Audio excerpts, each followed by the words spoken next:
ಅವರು ಹೊಲವನ್ನು ಮಾರಿದ್ದಾರೆ. ಮಾರಿದ ನಂತರ ಆ ಹಣವನ್ನು ಸಂಪೂರ್ಣವಾಗಿ ತಂದು ಕೊಡಬೇಕು ಲೆಕ್ಕ ಪ್ರಕಾರ. ಅವ್ರು ಏನು ಮಾಡಿದ್ದಾರೆ ಅಂದರೆ ಪ್ರಿಯರೇ, ಏನು ಮಾಡಿದ್ದಾರೆ ಅಂದರೆ ಒಂದು ಭಾಗವನ್ನು ಬಚ್ಚಿಟ್ಟಿದ್ದಾರೆ, ಮನೆಯಲ್ಲಿ ಬಚ್ಚಿಟ್ಟಿದ್ದಾರೆ. ಒಂದು ಭಾಗವನ್ನು ತಂದು ಅಪೊಸ್ತಲರ ಪಾದಗಳ ಬಳಿಯಲ್ಲಿ ಇಡ್ತಾ ಇದ್ದಾರೆ. ಇಟ್ಟ ನಂತರ ಪೇತ್ರನ ಕೇಳ್ತಾ ಇದ್ದಾನೆ, ಏನ್ರಿ ಅನನೀಯ, ನೀನು ಇಷ್ಟಕ್ಕೆ ಮಾರಿದೀಯಾ ಅಂದರೆ ಹೌದು ಇಷ್ಟಕ್ಕೆ ಮಾರಿದ್ದೀನಿ ಅಂತ ಹೇಳ್ತಾನೆ. ಯಾಕೆ ನೀವು ದೇವರ ಸಭೆಯಲ್ಲಿ ಸುಳ್ಳು ಹೇಳ್ತಾ ಇದ್ದೀರಾ? ಪವಿತ್ರಾತ್ಮನನ್ನು ನೀವು ನಿಂದಿಸಿದ್ದೀರಾ, ನೀವು ದೇವರ ವಾಕ್ಯಕ್ಕೆ ನೀವು ಒಳಪಟ್ಟಿಲ್ಲ ಅಂತ ಹೇಳಿ ಏನ್ರಿ ಪೇತ್ರನು ಆ ಮನುಷ್ಯನನ್ನು ನಿಂದಿಸಿದಾಗ ತಕ್ಷಣ ಪ್ರಾಣ ಹೋಗುತ್ತೆ ರೀ. ತಕ್ಷಣ ಒಂದೇ ಒಂದು ಕ್ಷಣದಲ್ಲಿ ಪ್ರಾಣ ಕಳ್ಕೊಳ್ತಾನೆ ಅನನೀಯನು, ಒಂದೇ ಒಂದು ಕ್ಷಣದಲ್ಲಿ. ಆ ನಂತರ ಅನನೀಯನಿಗೆ ತಿಳಿಯದೆ ಮತ್ತೆ ತನ್ನ ಹೆಂಡತಿ ಬರ್ತಾಳೆ. ಬಂದ ನಂತರ ಆಕೆ ಕೂಡ ನಾನು ಇಷ್ಟಿಗೆ ಮಾರಿದ್ದೀನಂತ ಒಂದು ಭಾಗ ಮನೆಯಲ್ಲಿ ಬಚ್ಚಿಟ್ಟು ಒಂದು ಭಾಗ ತಂದು ಅಪೊಸ್ತಲರ ಬಳಿಯಲ್ಲಿ ಇಡ್ತಾಳೆ ಹಣವನ್ನು. ಏನ್ರಿ ಇಟ್ಟ ನಂತರ ಆಕೆ ಕೂಡ ಏನಮ್ಮ ನೀವು ಇಷ್ಟಕ್ಕೆ ಮಾರಿದ್ದೀರಾ ಅಂತಂದರೆ ಹೌದು ಇಷ್ಟಕ್ಕೆ ಮಾರಿದ್ದೀವಿ ಅಂತ ಹೇಳ್ತಾರೆ. ಯಾಕೆ ನೀವು ಸುಳ್ಳು ಹೇಳಿದ್ದೀರಾ? ನಿಮ್ಮ ಸೊತ್ತು ನಿಮ್ಮದೇ ಅಲ್ವಾ? ಅದು ನಿಮ್ಮ ಸೊತ್ತು, ಅದು ನಿಮ್ಮ ಕೈಯಲ್ಲಿದೆ. ಓಪನ್ ಆಗಿ ಹೇಳ್ಬೋದಾಗಿತ್ತಲ್ವಾ, ಇಷ್ಟಕ್ಕೆ ಮಾರಿದೀವಯ್ಯ, ಇಷ್ಟು ಮನೇಲಿ ಇಟ್ಟಿದ್ದೀವಿ, ಇಷ್ಟು ತೊಗೊಳ್ಳಿ ಅಂತ ಹೇಳ್ಬೋದಾಗಿತ್ತಲ್ವಾ. ನಾವು ಇಷ್ಟಕ್ಕೆ ಮಾರಿದ್ದೀವಿ, ಅರ್ಧ ಭಾಗ ಮನೇಲಿ ಇಟ್ಟಿದ್ವಿ, ಅರ್ಧ ಭಾಗ ನಮ್ಗೆ ಕೊಡೋದಕ್ಕೆ ಇಷ್ಟಪಟ್ಟಿದ್ವಿ, ಎಲ್ಲ ಕೊಡೋಕ್ಕೆ ನಮ್ಗೆ ಇಷ್ಟ ಇಲ್ಲ ಅಂತ ಮನಸ್ಫೂರ್ತಿಯಾಗಿ ಓಪನ್ ಆಗಿ ಹೇಳ್ಬೋದಾಗಿತ್ತು. ಆದರೆ ಅವ್ರು ಏನು ಮಾಡಿದಾರಂದರೆ ನಾವು ಇಷ್ಟಕ್ಕೆ ಮಾರಿದ್ದೀವಿ ಅಂತ ಹೇಳಿ ಹಣವನ್ನು ಬಚ್ಚಿಟ್ಟು ಬಂದು ಅಪೊಸ್ತಲರ ಬಳಿಯಲ್ಲಿ ಸುಳ್ಳು ಹೇಳ್ತಾ ಇದ್ದಾರೆ. ಸಪೀರಳು ಕೂಡ ಏನಾಗ್ತಾಳೆ ಅಂದರೆ ಪ್ರಾಣ ಕಳ್ಕೊಳ್ತಾಳೆ. ಯಾಕೆಂತ ನೋಡುವಾಗ ಸುಳ್ಳು ಹೇಳಿದ್ಗೋಸ್ಕರ ತಕ್ಷಣ ಏನಾಯಿತು, ಅವರ ಪ್ರಾಣ ಹೋಯಿತು. ಪ್ರಾಣ ಹೋದ ನಂತರ ಎಲ್ಲಿಗೆ ಹೋಗ್ತಾರೆ? ಬೆಂಕಿಯ ಕೆರೆಗೆ. ಏನ್ರಿ ಚಿಕ್ಕದು ಸುಳ್ಳು ಅಂದರೆ ಚಿಕ್ಕದು ಅಂದ್ಕೊಳ್ತಾ ಇದ್ದು, ಸುಳ್ಳು ಮಾತುಗಳಂದರೆ ಬಹಳ ಚಿಕ್ಕದ್ದು ಅಂದ್ಕೊಳ್ತೇವೆ. ದೇವರ ಸನ್ನಿಧಿಯಲ್ಲಿ, ದೇವರ ಸಭೆಯಲ್ಲಿ ಅನೇಕರು ಸುಳ್ಳು ಹೇಳ್ತಾ ಇರ್ತಾರೆ ಪ್ರೇಯರ್, ನಾನು ಅದು ಮಾಡ್ತೀನಿ, ನಾನು ಇದು ಮಾಡ್ತೀನಿ, ನಾನು ಅದು ಮಾಡ್ತೀನಿ ಅಂತ. ಏನ್ರಿ ದೇವರ ಸನ್ನಿಧಿಯಲ್ಲಿ ಸಿಕ್ಕಾಕೊಳ್ತಾರೆ ಇವರು. ದೇವರ ಸನ್ನಿಧಿಯಲ್ಲಿ ದೇವರ ರಾಜ್ಯದಗೋಸ್ಕರ ದೇವರ ಸೇವೆ ಮಾಡಬೇಕು, ದೇವರ ರಾಜ್ಯವನ್ನು ವಿಸ್ತರಣೆ ಮಾಡಬೇಕು, ದೇವರ ಕೆಲಸ ಮಾಡಬೇಕು ಅಂತ ಯಥಾರ್ಥದಿಂದ ಭಕ್ತಿಯಿಂದ ನೀನು ಸೇವೆ ಮಾಡಬೇಕು. ಒಂದು ವೇಳೆ ಮಾಡ್ತೀನಿ ಅಂತ ಮಾತು ಕೊಟ್ಟು ಆಮೇಲೆ ಹಿಂಜರಿದ್ರೆ ನೀನು ಭಯಂಕರವಾದಂಥ ಶಾಪದಲ್ಲಿ ಸಿಕ್ಕಾಕೊಳ್ತೀಯ. ಸುಳ್ಳು ಹೇಳ್ಕೊಡ್ದು, ಸುಳ್ಳು ಹೇಳಿದ್ರೆ ಅಡ್ಜಸ್ಟ್ ಆಗುತ್ತೆ ಅಂದ್ಕೊಂಡ್ರೆ ನೀನು ಮೋಸ ಹೋಗ್ತೀಯ. ನೋಡಿ, ಸುಳ್ಳನ್ನುವಂಥದ್ದು ಚಿಕ್ಕ, ಆದರೆ ಆತ್ಮಕ್ಕೆ ಎಷ್ಟು ಭಯಂಕರವಾದಂಥ ನಷ್ಟಕ್ಕೆ ಗುರಿ ಮಾಡಿದೆ ಅದು. ಅನನೀಯನು ಸಪ್ಪಿರಳು ಇಬ್ಬರು ಕೂಡ ಎಲ್ಲಿಗೆ ಹೋದರು? ಬೆಂಕಿಯ ಕೆರೆಗೆ. ಏನ್ರಿ ಇವರು ಕೂಡ ಭಕ್ತರು ತಾನೆ, ಇವರು ಕೂಡ ಭಕ್ತರಲ್ವಾ? ಭಕ್ತರಾಗಿರುವಾಗ ಚಿಕ್ಕದು ಸುಳ್ಳು ಹೇಳಿದ್ದಾರೆ. ಸುಳ್ಳು ಹೇಳಿದ ತಕ್ಷಣ ದೇವರ ರಾಜ್ಯದಲ್ಲಿ ದೇವರ ಸೇವೆ ನಿಮಿತ್ತವಾಗಿ ಅಭಿವೃದ್ಧಿ ಮಾಡುವಂಥ ಸಂದರ್ಭದಲ್ಲಿ ಸುಳ್ಳು ಹೇಳಿದಗೋಸ್ಕರ ನರಕಕ್ಕೆ ಹೋಗಿದ್ದಾರೆ. ಚಿಕ್ಕ ಸುಳ್ಳನ್ನು ಹೇಳಿದಗೋಸ್ಕರ ಅವರಲ್ಲಿ ಭಕ್ತಿ ಇದೆ, ಆದರೆ ಸರಿಯಾದ ಭಕ್ತಿ ಇಲ್ಲ. ದೇವ್ರಿಗೋಸ್ಕರ ಏನು ಸ್ವಲ್ಪ ಕೊಟ್ಟಿದ್ದಾರೆ, ಸಂಪೂರ್ಣವಾಗಿ ಕೊಟ್ಟಿಲ್ಲ. ಎರಡನೇದು ಸುಳ್ಳು ಹೇಳಿದ್ದಾರೆ. ಆ ಸುಳ್ಳು ಮಾತನ್ನು ಹೇಳಿದ ನಿಮಿತ್ತವಾಗಿ ಅವರೆಲ್ಲೂ ಏನಾಗಿದ್ದಾರೆ? ಒಂದೇ ಒಂದು ಕ್ಷಣದಲ್ಲಿ ಪ್ರಾಣವನ್ನು ಕಳ್ಕೊಂಡಿದ್ದಾರೆ. ಪ್ರಾಣ ಕಳ್ಕೊಂಡ ನಂತರ ಎಲ್ಲಿಗೆ ಹೋಗಿದ್ದಾರೆ? ನರಕಾಗ್ನಿಗೆ. ಅದಕ್ಕೆ ವಿಮೋಚನಾ ಕಾಂಡದಲ್ಲಿ ಸುಳ್ಳು ಆಡಕೂಡದು, ಸುಳ್ಳು ಸಾಕ್ಷಿನ ಹೇಳಕೂಡದು ಅಂತ ದೇವ್ರು ಹೇಳಿಲ್ವಾ? ಹೇಳಿದ್ದಾನೆ. ಏನು ಮಾಡಿದ್ದಾರೆ ಅವರು? ಅನೇಕರು ಸುಳ್ಳು ಹೇಳ್ತಾರೆ. ಈಗಲೂ ಕೂಡ ಪ್ರಿಯರೇ, ಗಂಟೆಗೆ ಸುಳ್ಳು ಮಾತುಗಳನ್ನು ಮಾತಾಡ್ತಾ ಇರ್ತೀವಿ. ಗಂಟೆಗೆ ಅದಕ್ಕೆ ಯೇಸುಸ್ವಾಮಿ ಹೇಳಿರೋಂಥ ಮಾತೇನು ಗೊತ್ತಾ? ಸುಳ್ಳು ಹೇಳ್ಬೇಡ್ರಿ, ಏನಿದೆ ಅದನ್ನು ಹೇಳಿ, ಇದ್ದದ್ದನ್ನು ಮಾತಾಡಿ, ಹೌದಂದರೆ ಹೌದು, ಅಲ್ಲಂದರೆ ಅಲ್ಲ. ಏನಿದೆ ಅದನ್ನೇ ಮಾತಾಡಿ, ಸುಳ್ಳು ಮಾತ್ರ ಬೇಡ. ನಿಮ್ಮಲ್ಲಿ ವಾಕ್ಯ ಇದೆಯಾ? ದೇವರ ಮಾತುಗಳಿದೆಯಾ? ದೇವರ ಮಾತುಗಳು ಏನಿದೆಯೋ ಅದನ್ನೇ ಮಾತಾಡಬೇಕಂತೆ. ದೇವರ ಮಕ್ಕಳಲ್ಲಿ, ದೇವರ ಸನ್ನಿಧಿಯಲ್ಲಿ ನೀವು ಸುಳ್ಳು ಆಡಕೂಡದು. ಸುಳ್ಳು ಮಾತುಗಳನ್ನು ಮಾತಾಡಿದರೆ ನೀನು ಭಯಂಕರವಾದಂಥ ನಷ್ಟಕ್ಕೆ ಗುರಿಯಾಗ್ತೀಯೇನು ಅಂತದ್ದು ಮಾತ್ರ ಮರಿಬೇಡ ಸೋದರ ಸೋದರಿಯರೇ. ಯಾಕೆಂದರೆ ಕೊನೆ ದಿನಗಳಲ್ಲಿದ್ದೀವಿ. ಕೊನೆ ದಿನಗಳಲ್ಲಿರುವಂಥ ನಾವೆಲ್ಲರೂ ಕೂಡ ದೇವರ ವಾಕ್ಯಕ್ಕೆ ಒಳಪಟ್ಟು ಭಕ್ತಿಯಿಂದ ನಡೆದುಕೊಂಡು ದೇವರ ರಾಜ್ಯವನ್ನು ಸಂಪಾದಿಸ್ಕೋಬೇಕು. ದೇವರಿರುವಂಥ ಮಹಾಲೋಕವನ್ನು ಸಂಪಾದಿಸಬೇಕಾದ್ರೆ ನಾಲಿಗೆಯನ್ನು ಹತೋಟಿಯಲ್ಲಿ ಇಟ್ಕೊಳ್ಬೇಕು, ದೇಹವನ್ನು ಪರಿಶುದ್ಧತೆಯಲ್ಲಿ ಇಟ್ಟುಕೊಳ್ಳಬೇಕು, ದೇಹವನ್ನು ದೇವರ ಮಹಿಮೆ ನಿಮಿತ್ತವಾಗಿ ಬಳಸಬೇಕು.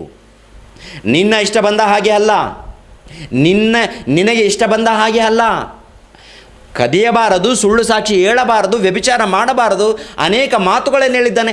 ಅದೇ ನಡೀತಾ ಇದೆ ರೀ. ದೇವ್ರು ಏನಂತ ಹೇಳಿದ್ದಾನೋ, ದೇವ್ರು ಏನು ಮಾಡಬೇಡಿ ಅಂತ ಹೇಳಿದ್ದಾನೋ ಅದನ್ನೇ ಮಾಡ್ತಾ ಇದ್ದಾನೆ ಮನುಷ್ಯ. ನರಹತ್ಯೆ ಮಾಡಕೂಡ್ದು ಅಂತ ಹೇಳಿದ್ದಾನೆ, ಅದನ್ನೇ ಮಾಡ್ತಾ ಇದ್ದಾನೆ. ವ್ಯಭಿಚಾರ ಮಾಡಕೂಡ್ದು ಅಂತ ಹೇಳಿದ್ದಾನೆ, ಅದನ್ನೇ ಮಾಡ್ತಾ ಇದ್ದಾನೆ. ಸುಳ್ಳು ಸಾಕ್ಷಿ ಹೇಳಕೂಡ್ದು ಅಂತ ಹೇಳಿದ್ದಾನೆ, ಅದನ್ನೇ ಮಾಡ್ತಾ ಇದ್ದಾನೆ. ಇನ್ನೊಬ್ಬರ ಹೆಂಡತಿಯನ್ನು ನೀನು ಆಶಿಸಬಾರ್ದಂದರೆ ಇನ್ನೊಬ್ಬರ ಹೆಂಡತಿಯನ್ನು ಆಶಿಸ್ತಾ ಇದ್ದಾನೆ. ಇನ್ನೊಬ್ಬರ ಆಸ್ತಿಯನ್ನು ಆಶಿಸಬಾರ್ದಂತ ಅದನ್ನೇ ಆಶಿಸ್ತಾ ಇದ್ದಾನೆ. ಏನ್ರಿ, ಮನುಷ್ಯನು ಕೆಟ್ಟೋಗಿದ್ದಾನೆ. ಮತ್ತು ಸರಿಪಡಿಸ್ಕೊಳ್ಳೋದಕ್ಕೆ ಮಾರ್ಗ ಇಲ್ವಾ? ಮಾರ್ಗ ಇದೆ ರೀ. ಅದೇ ದೇವರ ಮಾರ್ಗ, ಯೇಸು ಕ್ರಿಸ್ತನ ಮಾರ್ಗ. ನಾನೇ ಮಾರ್ಗವು, ನಾನೇ ಸತ್ಯವು, ನಾನೇ ಜೀವವಾಗಿದ್ದೇನೆ. ನನ್ನ ಮಾರ್ಗದಲ್ಲಿ ಬಂದು ಭಯದಿಂದ ಭಕ್ತಿಯಿಂದ ನಡ್ಕೊಂಡ್ರೆ ನಿಮಗೆ ಸ್ವರ್ಗ ಇರುತ್ತೆ. ಇಲ್ಲದೆ ಹೋದರೆ ಭಯಂಕರವಾದಂಥ ನರಕಕ್ಕೆ ಹೋಗ್ತೀರಾ. ನಿಮ್ಮ ಮನಸ್ಸನ್ನು ಬದಲಾಯಿಸ್ಕೊಳ್ರಿ, ನಿಮ್ಮ ಜೀವಿತವನ್ನು ಬದಲಾಯಿಸ್ಕೊಳ್ರಿ. ನಿಮ್ಮ ಬದುಕನ್ನು, ನಿಮ್ಮ ಜೀವಿತವನ್ನು, ನಿಮ್ಮ ಪ್ರವರ್ತನೆಯನ್ನು ಬದಲಾಯಿಸಿಕೊಂಡು ದೇವರ ಮಾರ್ಗದಲ್ಲಿ ನಡೆಯಿರಿ ಅಂತ ಅನೇಕ ಮಾತುಗಳನ್ನು ಹೇಳಿದ್ದಾನೆ. ಪ್ರವಾದಿಗಳ ಮೂಲಕ, ಅಪೊಸ್ತಲರ ಮೂಲಕ ಈಗಿನ ಕಾಲದಲ್ಲಿ ಅನೇಕ ಮಾತುಗಳನ್ನು ತಿಳ್ಕೊಳ್ತಾ ಇರ್ತೀರ. ಏನು ಮಾಡ್ತಾ ಇದ್ದೀರಾ ನೋಡಿ ಸಹೋದರ ಸಹೋದರಿಯರೇ. ಯಾಕೆಂದರೆ ಕೊನೆ ದಿನಗಳಲ್ಲಿ ಇದ್ದೀವಿ. ನಿಮ್ಮ ಪ್ರಾಣ ಯಾವಾಗ ಹೋಗುತ್ತೋ ಗೊತ್ತಿಲ್ಲ. ಸ್ವಲ್ಪ ಹೊತ್ತು ಕಾಣಿಸ್ಕೊಂಡು ಆಮೇಲೆ ಕಾಣದೇ ಇರುವಂಥ ಹಬೆಯಂತ ಇರುವಂಥ ಈ ಜೀವನ ಎಷ್ಟು ಕಾಲ ಬದುಕ್ತೀವಿ, ಎಷ್ಟು ಕಾಲ ಈ ಲೋಕದಲ್ಲಿ ಜೀವಿಸ್ತೀವಿ? ಜೀವಿಸೋಣ ಪರಿಶುದ್ಧರಾಗಿ, ನೀತಿವಂತರಾಗಿ, ಭಕ್ತರಾಗಿ ಜೀವಿಸೋಣ ಪ್ರಿಯರೇ. ದೇವರು ಮೆಚ್ಚುವಂಥ ರೀತಿಯಲ್ಲಿ ಜೀವಿಸೋಣ. ದೇವರು ಮೆಚ್ಚಬೇಕು. ಸಭೆಯಲ್ಲಿರುವಂಥ ಪಾಸ್ಟರ್ಗಳು ಮೆಚ್ಚೋದಾಗಲಿ, ಇನ್ನೂ ಯಾರು ಮೆಚ್ಚಬೇಕಂತ ಮಾಡೋಕ್ಕೆ ಹೋಗಬೇಡಿ. ದೇವರು ಮೆಚ್ಚಬೇಕು ನಮ್ಮನ್ನು ದೇವರು ಮೆಚ್ಚಬೇಕು. ದೇವರು ಮೆಚ್ಚಬೇಕಾದರೆ ನಮ್ಮಲ್ಲಿರುವಂಥ ಸರಿಯಾದ ರೀತಿಯಲ್ಲಿ ಭಕ್ತಿ ಇದೆಯಾ, ಸರಿಯಾದ ನಂಬಿಕೆ ಇದೆಯಾ, ಸರಿಯಾದ ಕಾರ್ಯಗಳು ನಡೀತಾ ಇದೆಯಾ, ಸರಿಯಾದ ರೀತಿಯಲ್ಲಿ ನಡೀತಾ ಇದೆ ನಮ್ಮ ಮೂಲಕ, ಅದನ್ನು ನೋಡ್ಕೊಳ್ಳಿ ಪ್ರಿಯರಾದ ದೇವ್ರ ಮಕ್ಕಳಿರ. ಅದನ್ನು ನೋಡ್ಕೊಳ್ಳಿ. ಯಾಕೆಂದರೆ ಸರಿಯಾದ ರೀತಿಯಲ್ಲಿ ಭಕ್ತಿ, ಸರಿಯಾದ ರೀತಿಯಲ್ಲಿ ಪ್ರವರ್ತನೆ, ಸರಿಯಾದ ರೀತಿಯಲ್ಲಿ ನಮ್ಮ ಜೀವನ ಇಲ್ಲದೆ ಹೋದರೆ ಭಯಂಕರವಾದಂಥ ದಂಡನೆಗೆ ಗುರಿಯಾಗ್ತೀವಿ. ಯೇಸು ಕ್ರಿಸ್ತನು ಬಂದಿದ್ದು ಉದ್ದೇಶ ಏನಂತಂದರೆ ನಮ್ಮೆಲ್ಲರನ್ನ ಕಾಪಾಡಬೇಕು, ರಕ್ಷಿಸಬೇಕು. ಒಳ್ಳೆ ಉದ್ದೇಶದಿಂದ ಆತನು ಬಂದಿದ್ದರೆ, ಒಳ್ಳೆ ಉದ್ದೇಶದಿಂದ ದೇವರ ಜ್ಞಾನವನ್ನು ಹೇಳಿದರೆ, ಒಳ್ಳೆಯ ಉದ್ದೇಶದಿಂದ ಸತ್ಯವೇದ ಗ್ರಂಥವನ್ನು ಬರೆಸಿದರೆ, ಈ ವಾಕ್ಯಗಳನ್ನು ತಿಳ್ಕೊಳ್ತಾ ಇದ್ದೀವಿ, ಈ ವಾಕ್ಯಗಳನ್ನು ಓದ್ತಾ ಇದ್ದೀವಿ. ಆದರೆ ವಾಕ್ಯದ ಪ್ರಕಾರ ನಡೀತಾ ಇಲ್ಲ. ಮಾತಿಗೆ ಸುಳ್ಳು ಮಾತುಗಳು, ಹೃದಯದ ಮೂಲಕ ವ್ಯಭಿಚಾರ, ಹೃದಯದ ಮೂಲಕ ಸುಳ್ಳು ಮಾತುಗಳು, ಹೃದಯದ ಮೂಲಕ ಅನೇಕ ವಂಚನೆ ಮಾತುಗಳು, ಅನೇಕ ಕಾರ್ಯಕ್ರಮಗಳು ನಡೀತಾ ಇದೆ ರೀ. ಹಳೆ ಒಡಂಬಡಿಕೆಯಲ್ಲಿ ನೇರವಾಗಿ ಸುಳ್ಳು ಹೇಳಿದ್ರೆ ಮೋಸ. ಈಗ ಮನಸ್ಸಿನಲ್ಲಿ ನೀನು ಆಲೋಚನೆ ಮಾಡೋದೇ ಮೋಸ.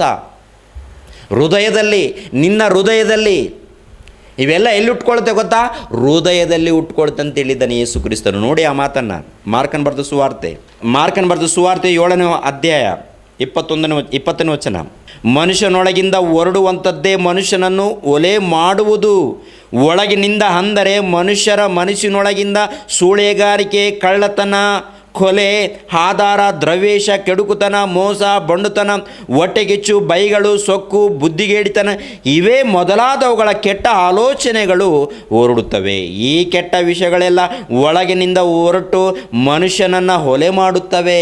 ಕೆಟ್ಟ ಆಲೋಚನೆಗಳು ವ್ಯಭಿಚಾರ ಆಗಿರ್ಬೋದು, ನರಹತ್ಯೆ ಆಗಿರ್ಬೋದು, ಸೂಳೆಗಾರಿಕೆ ಆಗಿರ್ಬೋದು, ಕಳ್ಳತನ ಆಗಿರ್ಬೋದು, ಮೊದಲನೇದಾಗಿ ನಿನ್ನ ಹೃದಯದಲ್ಲಿ ಹುಟ್ಕೊಳ್ತಾ ಇದೆ. ಅಲ್ಲಿ ಅದನ್ನು ನೀನು ಸಾಯಿಸಬೇಕಂತ ವಾಕ್ಯದ ಮೂಲಕ. ವಾಕ್ಯ ಇದ್ದರೆ ಅದು ಸತ್ತೋಗುತ್ತೆ. ಹೃದಯದಲ್ಲಿ ಇದು ಹುಟ್ಟುತ್ತಾ ಇದೆಯಲ್ಲ, ಈ ಹೃದಯದಲ್ಲಿ ಏನೇನು ಕಳ್ಳತನ, ಮೋಸ, ವ್ಯಭಿಚಾರ, ಸೂಳೆಗಾರಿಕೆ ಇವೆಲ್ಲ ಕೂಡ ಎಲ್ಲಿ ಹುಟ್ಟುತ್ತಾ ಇದೆ ಅಂದರೆ ಹೃದಯದಲ್ಲಿ ಹುಟ್ಟುತ್ತಾ ಇದೆ. ಆ ಹೃದಯದಲ್ಲಿ ಸಾಯಿಸಬೇಕಾದ್ರೆ ದೇವರ ವಾಕ್ಯದ ಮೂಲಕ ಸಾಯಿಸಬೇಕಾಗಿದೆ. ದೇವರ ವಾಕ್ಯದ ಮೂಲಕ ದೇವರ ವಾಕ್ಯ ತುಂಬಿಸ್ಕೊಂಡ್ರೆ, ದೇವರ ವಾಕ್ಯವನ್ನು ಹೃದಯದಲ್ಲಿ ತುಂಬಿಸ್ಕೊಂಡ್ರೆ ಅದು ಸತ್ತು ಹೋಗುತ್ತೆ. ದೇವರ ವಾಕ್ಯಕ್ಕೆ ನೀನು ಸ್ಥಾನ ಕೊಡದೆ ಹೋದರೆ ಅದು ಅಭಿವೃದ್ಧಿಯಾಗುತ್ತೆ. ಯಾವುದು? ಕೆಟ್ಟದ್ದು, ಸೈತಾನನ ಕ್ರಿಯೆಗಳು, ದೆವ್ವದ ಕ್ರಿಯೆಗಳು ಅಭಿವೃದ್ಧಿಯಾಗಿ ನಿನ್ನನ್ನು ನರಕಾಗ್ನಿಗೆ ಕಳಿಸುತ್ತೆ, ನಿನ್ನನ್ನು, ನಿನ್ನ ದೇಹವನ್ನು. ಕೊನೆಯದಾಗಿ ಪ್ರಕಟಣೆ ಗ್ರಂಥ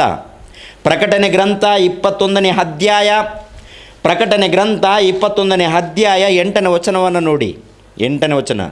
ಆದರೆ ಹೇಡಿಗಳು, ನಂಬಿಕೆ ಇಲ್ಲದವರು, ಅಸಹ್ಯವಾದದರಲ್ಲಿ ಸೇರಿದವರು, ಕೊಲೆಗಾರರು, ಜಾರರು, ಮಾಟಗಾರರು, ವಿಗ್ರಹಾರಾಧಿಕರು, ಎಲ್ಲ ಸುಳ್ಳುಗಾರರು.